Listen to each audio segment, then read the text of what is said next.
بسم اللہ الرحمن الرحیم۔ میں نے نوجوان کو حالات کی سلاخوں کے پیچھے سے اس سے نماز پڑھتا دیکھ رہا تھا۔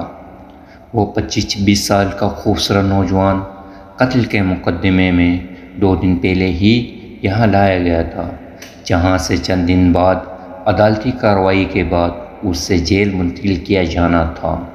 اس کے خلاف کیس کافی مضبوط تھا، اس لیے گمان غالب تھا کہ 1-2 پیشیوں کے بعد ہی اس سے سزائے موت سنا دی جائے گی۔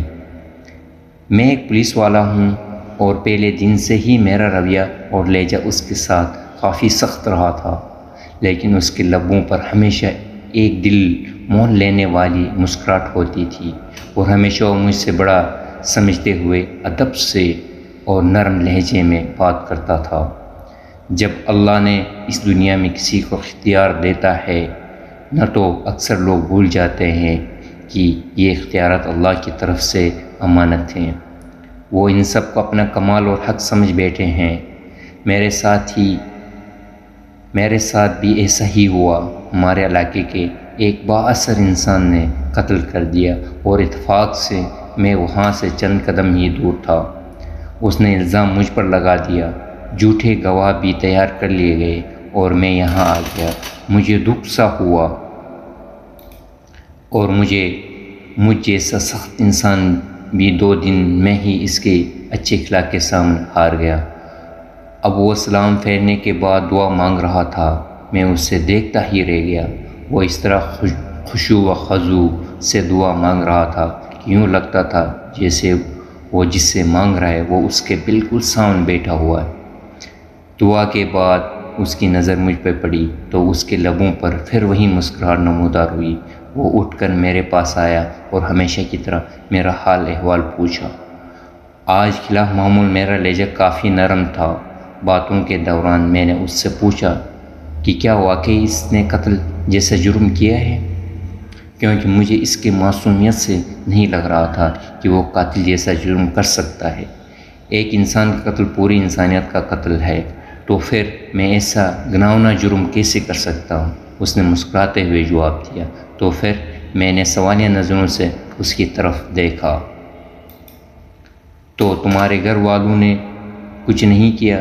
گھر والوں نے اپنی سی کوشش کی، لیکن وہی بات، اس معاشرے میں لوگ بھی ڈر کے مارے اسی کا ساتھ دیتے ہیں جو طاقتور ہو۔ وہ پھر سے مسکرایا تھا۔ مجھے اس کے سکون کو دیکھ کر حیرت ہوئی۔ تمہیں ڈر نہیں لگتا کہ ہو سکتا ہے کچھ دن تک تمہیں موت کی سزا سنا دی جائے؟ انشاءاللہ مجھے کچھ نہیں ہوگا۔ میں نے اس کے آگے اپنی عرض رکھ دی ہے، جس کے سامنے بڑے سے بڑے بادشاہ کی بھی کوئی حیثیت نہیں۔ اس نے پریقین لہجے میں جواب دیا۔ میں نے پھر سوالیہ نظروں سے اس سے دیکھا۔ میں اپنے اللہ کی بات کر رہا ہوں، اس سے میری بے گناہی کا علم ہے۔ اس کے ہر لفظ سے محبت ٹپک رہی تھی۔ تمہیں یقین ہے کہ دعا سے کام ہو جائے گا؟ اگر نہ ہوا تو؟ میں نے پوچھا۔ جب اس سے مانگا جاتا ہے تو پھر شک میں نہیں پڑتے کہ وہ قبول نہیں کرے گا، بس سب کچھ اس پر چھوڑ کر انتظار کرتے ہیں۔ اس کے لہجے میں یقین ہی یقین تھا۔ میں بس اس کے چہرے کو تکتا رہ گیا کہ اس سے پہلے اللہ پر اتنا یقین شاید ہی کسی میں دیکھا ہو۔ 3 دن مزید گزر گئے۔ اسی دوران اس کے گھر والے بھی اس سے ملنے آئے تھے۔ وہ اپنے والدین کا اکلوتا بیٹا تھا۔ ماں کا رو کر برا حال تھا، لیکن اس کے سکون میں کوئی کمی نہیں آئی تھی۔ وہ مسلسل سمجھتا رہا کہ میں نے اللہ کے سامنے عرضی رکھ دی ہے، اسے پتہ ہے میں بے گناہ ہوں، دیکھ لیجیے گا وہ مجھے کچھ نہیں ہونے دے گا۔ میں نے اللہ پر اتنا یقین اس سے پہلے صرف پڑھا ہی تھا، لیکن کبھی نہیں دیکھا تھا۔ میرے دل میں اب اس کے لیے عقیدت کے جذبات پیدا ہونا شروع ہو گئے۔ شاید اللہ کی محبت ہوتی ہے ایسی جو پتھر دل کو پگھلا دیتی ہے۔ اور پھر جب اس عدالت میں پیش کیا جانا تھا، اس سے 1 دن پہلے ہی عجیب واقعہ ہوا۔ جس شخص نے خود قتل کر کے الزام اس پر لگایا تھا، وہ اپنی بیوی اور اکلوتے بچے کے ساتھ گاڑی میں کہیں جا رہا تھا کہ اس سے ایک خوفناک حادثہ پیش آیا، جس کے نتیجے میں اس کی بیوی اور بچہ تو موقع پر ہی جان بحق ہو گئے۔ جب اسے شدید زخمی حالت میں اسپتال منتقل کیا، کافی گھنٹوں بعد ہوش میں آنے کے بعد اس سے بیوی اور بچے کے مرنے کی خبر ملی تو اس کی حالت اور بگڑ گئی۔ اسی جان کنی کے عالم میں اس سے کچھ یاد آیا۔ اس نے چیخ کر قریب موجود ڈاکٹر کو اس کی ویڈیو بنانے کا کہا۔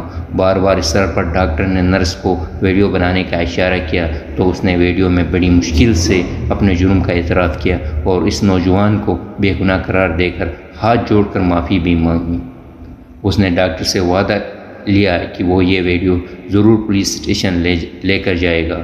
شاید بیوی بچے کے مرنے کے بعد اور اپنی حالت کا علم ہو جانے کے بعد وہ اس گناہ کو ساتھ لے کر مرنا نہیں چاہتا تھا۔ ادھر ویڈیو پولیس اسٹیشن پہنچی، ادھر وہ آدمی مر گیا۔ آج عدالت میں اس کی پیشی تھی۔ عدالت کے سامنے اس کے بے گناہی کا ناقابل تردید ثبوت ویڈیو کی شکل میں موجود تھا، لہٰذا اس سے باعزت بری کر دیا گیا۔ میں کمرے عدالت میں کھڑا گمسم سا سوچ رہا تھا کہ اللہ ان بندوں کی جو صحیح معنوں میں اس پر ایمان لاتے ہیں ان کی ایسے بھی مدد کر سکتا ہے۔ اس کی ہتھکڑیاں کھول دی گئی تھی۔ ماں روتے ہوئے اس سے لپٹ گئی تھی۔ باپ کی آنکھوں میں بھی آنسو تھے، آج اس کی آنکھوں میں بھی آنسو تھے۔ شاید وہ اس وجہ سے اللہ نے اس سے ان حالات میں تنہا نہیں چھوڑا تھا اور اسی طرح سے اس کی مدد کی تھی جس کا کسی کو وہم گمان نہ تھا۔ اور مجھے یاد ہے کہ مجھ سے ملنے کے بعد جب وہ جانے لگا تو میں نے اس سے کہا تھا کہ وہ کوئی ایسی بات بتا کر جائے جس میں انشاء رکھوں، تو اس کے الفاظ تھے، اللہ سے بڑھ کر کوئی ہمدرد اور دوست نہیں۔